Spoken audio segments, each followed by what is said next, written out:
राजन, हम आपके द्वार पर एक याचना लेकर आए हैं।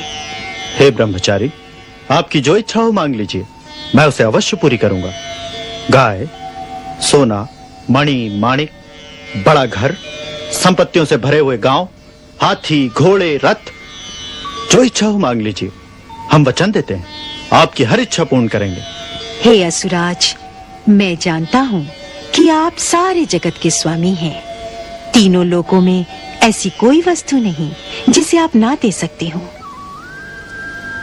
परंतु शास्त्र कहता है कि विद्वान ब्राह्मण को उतना ही दान स्वीकार करना चाहिए जितनी उसे आवश्यकता हो।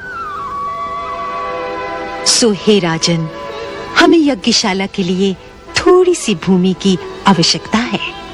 सो आप कृपा करके मुझे उतनी भूमि दें जितनी मैं अपने पैरों से 3 डग में नाप सकूं, तो बस मैं संतुष्ट हो जाऊंगा।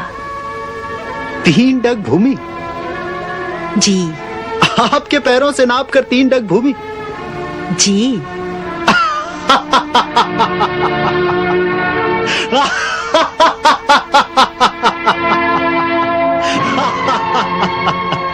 ब्राह्मण कुमार, हम तीनों लोगों के एकमात्र अधिपति हैं। हम सप्तद्वीप नवखंड आपके चरणों में समर्पित कर सकते हैं।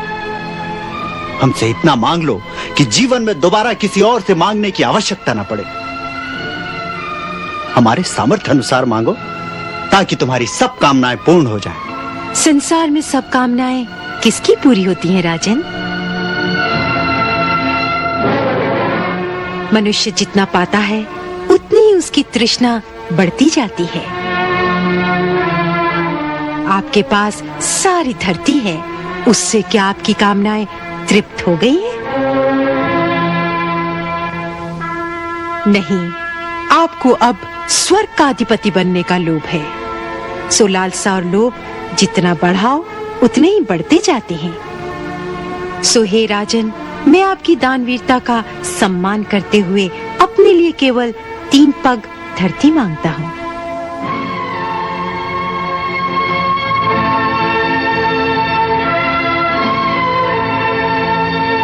अच्छी बात है, जितनी आपकी इच्छा हो ले लीजिए। तो मंत्रबद्ध होकर दान का संकल्प करिए।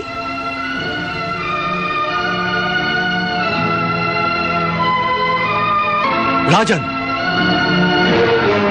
ये आप क्या करने जा रहे हैं?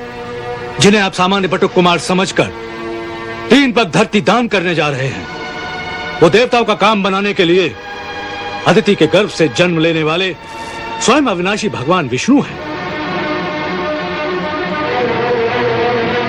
ये 3 पग धरती में तुम्हारा समस्त ऐश्वर्य, राज्य, वैभव सभी कुछ प्राप्त कर लेंगे और इंद्र को दे देंगे।